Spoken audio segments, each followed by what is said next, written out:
दोस्तों the media mic पे आपका एक बार फिर से स्वागत है। हम हर रोज की तरह एक बार फिर से चुनावी मैदान में उतर चुके हैं और मैदान में लोगों की क्या राय है। हम फिलहाल उत्तरी पूर्वी दिल्ली लोकसभा क्षेत्र से हैं, जहां से कांग्रेस के उम्मीदवार कन्हैया कुमार हैं और मनोज तिवारी हैं। आपको बता दें, कन्हैया कुमार के उम्मीदवारी घोषित होने के बाद से ये सीट काफी हॉट बन गई है और इसके अलावा कांग्रेस में भी आपस में फूट देखने को मिल रही है। जिस तरह से अरविंदर सिंह लवली ने अपने अध्यक्ष से पद से इस्तीफा भी दे दिया है, कह रहे हैं कि बाहरी नेता है, लेकिन यहाँ के लोगों के मिजाज को, यहाँ के लोगों के मन में क्या है, यहाँ की जनता क्या सोच रही है, किन मुद्दों पर वोट डालने की सोच रही है, हम आज जनता से बात करने की कोशिश करेंगे। हमारे साथ चाचा चाचा कैसा माहौल लग रहा है आपका, क्या माहौल है इस बार, क्या जनता सोच रही है उत्तरी पूर्वी दिल्ली लोकसभा क्षेत्र? इस बार उत्तरी पूर्वी दिल्ली में जनता जो है कांग्रेस को लाने की सोच रही है। कांग्रेस के फेवर में माहौल बना हुआ है क्योंकि तिवारी जी ने यहाँ पर कोई काम नहीं किया है। 10 साल के अंदर सिर्फ वो हिंदू मुसलमान करते रहे और इसके अलावा कुछ नहीं हुआ। न यहाँ पे उन्होंने कोई स्कूल खुलवाए, न ये, ना कि दूसरे ये है कि लोगों को रोजगार मिले, ना उसकी बात हुई। महंगाई दिन पे दिन बढ़ रही है, इसलिए जो है यहाँ की जनता जो है महंगाई से त्राही त्राही कर रही है, वो परेशान है। क्या मोदी के नाम पर आप वोट नहीं डालेंगे इस बार? नहीं जी, इस बार मोदी जी के नाम पे नहीं आएंगे, हम तो विकास के नाम पे वोट डालेंगे। जो विकास करेगा, जो विकास की बात करेगा उसको वोट डालेंगे। हिंदू मुसलमान मंदिर मस्जिद का मामला अब नहीं चलेगा। मोदी जी तो विकसित भारत की बात कर रहे हैं, आप कह रहे हैं विकास की बात करेगा। 10 साल दिए हैं मोदी जी को जनता ने, कैसा कार्यकाल रहा है आपकी नजरों से मोदी के कार्यकाल का? मोदी जी ने कहा कि जी हम 15-15 लाख रुपए देंगे, सारे के खातों में आएंगे। आज तक नहीं आए किसी भी खाते में। 2 करोड़ नौकरी हर साल देने का उन्होंने वादा किया था। देश के युवा बेरोजगार हैं, आज तक कोई नौकरी नहीं मिली। अब आप देख लीजिए क्या है। तो इसलिए जो माहौल है ना, अब जनता का जो मन बदल रहा है वो ये है कि अब परिवर्तन चाहती है जनता। 10 साल हो गए, अब जनता परिवर्तन चाहती है और वो चाहती है कि जो काम करे अब उसे लाया जाए। आपको लग रहा है यहाँ से जो कन्हैया कुमार को घोषित किया है कांग्रेस ने प्रत्याशी जी, अरविंदर सिंह लवली ने, इसके ऊपर पद से अपना इस्तीफा भी दे दिया है दिल्ली, हाँ जी, और नसीब सिंह ने भी आज दे दिया है। कांग्रेस में आपस में फूट है, कुछ नुकसान देखने को मिलेगा आपको लग रहा है? देखिए, लवली तो कई बार भाजपा में जा चुके हैं, कई बार कांग्रेस में आ चुके हैं, ये अपनी विश्वसनीयता खो चुके हैं। तो इनके इस्तीफे देने से यहाँ से कोई फर्क नहीं पड़ना। पब्लिक ने जो सोचा हुआ है वो ज्यादातर लोग जो है ना भाई यही चाहते हैं कि अब कांग्रेस को लाया जाए। अच्छा, कन्हैया कुमार के बाहरी होने के अलावा आपने उनके भाषण भी सुने होंगे, पढ़े लिखे नेता है, जेएनयू से अध्यक्ष भी रहे हैं। आपको लग रहा है कि उत्तरी पूर्वी दिल्ली के लिए वो कुछ काम करेंगे, काम आ पाएंगे?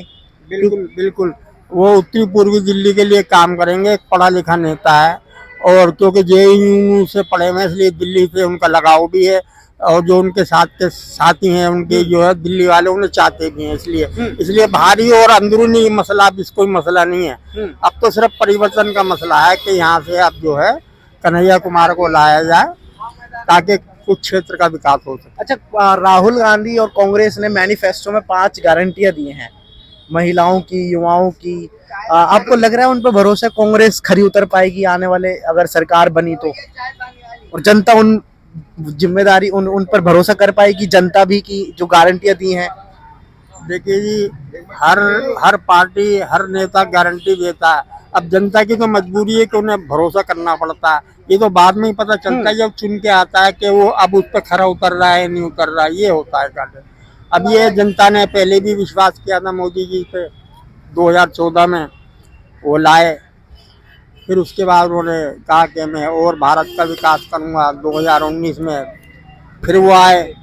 बाकी हमें तो कोई विकास नजर आता नहीं है, सिवाय इसके कि उन्होंने जो है कि जितनी भी सरकारी संस्थाएं थी ज्यादातर प्राइवेट को देने की कोशिश की है, बस यही है। अच्छा, केजरीवाल का दिल्ली में कैसा काम लग रहा है आपको? देखो जी, केजरीवाल ने स्कूल का बहुत बढ़िया काम किया है। स्कूल जो है ना प्राइवेट स्कूलों के समानांतर लाके खड़ा कर दिया उन्होंने, और स्वास्थ्य के मामले में जगह जगह मोहल्ला क्लिनिक खुले हैं, ये उनके काम है।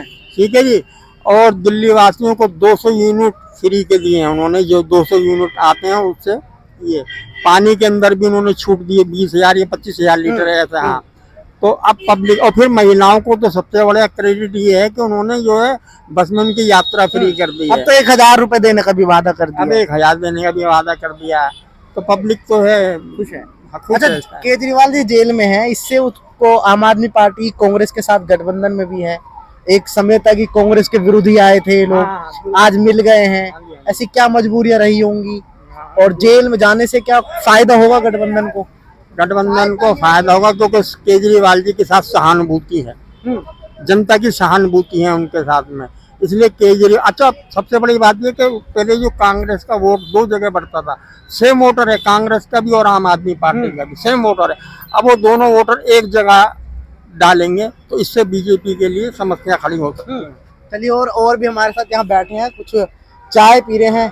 क्या लग रहा है चुनावी भाई साहब? नहीं, अरे क्या बोल रहे हो? हाँ भाईजान, क्या कहेंगे आप? कुछ कहना चाहेंगे? चुनावों का कैसा माहौल है आपकी नजरों में?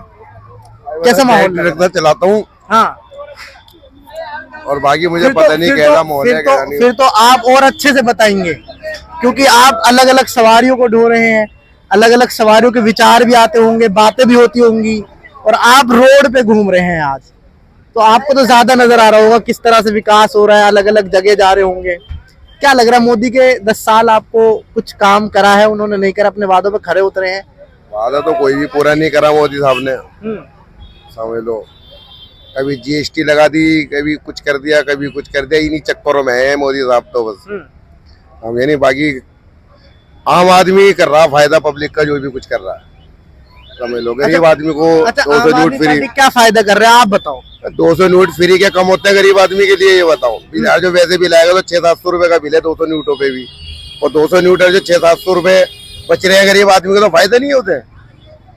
अच्छा, बिजली का फायदा आप बता रहे का हैं? फायदा, बच्चों को स्कूल में अच्छी सुविधा, अस्पतालों के अंदर दवाई पूरी पूरी मिल रही है। नहीं तो स्टोरों का लेन लगी हुई थी स्टोरों की, अब जब से केजरीवाल जी की सरकार आई है स्टोर आधे से ज्यादा बंद हो चुके हैं और दवाई ओके मिलती है अस्पताल के अंदर, सारे इलाज ओके करते हैं डॉक्टर लोग। अच्छा, उत्तरी पूर्वी लोकसभा क्षेत्र में ही रहते हैं आप? कहाँ रहते हैं? नहीं रहते हैं, सिलमपुर चुग्गियों में रहते हैं। अच्छा, तो इस बार यहाँ से कन्हैया कुमार कांग्रेस के और आम आदमी पार्टी की तरफ से मतलब गठबंधन है, तो यहीं से उतारे हैं। मनोज तिवारी को 10 साल दिए हैं। मनोज तिवारी ने कुछ काम किए हैं, क्या तीसरी बार बाजी मार पाएंगे? कन्हैया कुमार रोक देंगे? आपको क्या लग रहा है? पर देखो, इस बारे में तो मैं जानता नहीं कि कौन क्या करेगा। बाकी अपनी तो वोट है ना, कांग्रेस को जाएगी, और जब आम आदमी खड़ा होगा तो आम आदमी को जाएगी। अब दोनों मिलकर खड़े हुए हैं, यानी कि कांग्रेस को दे रहे हैं आप? हाँ।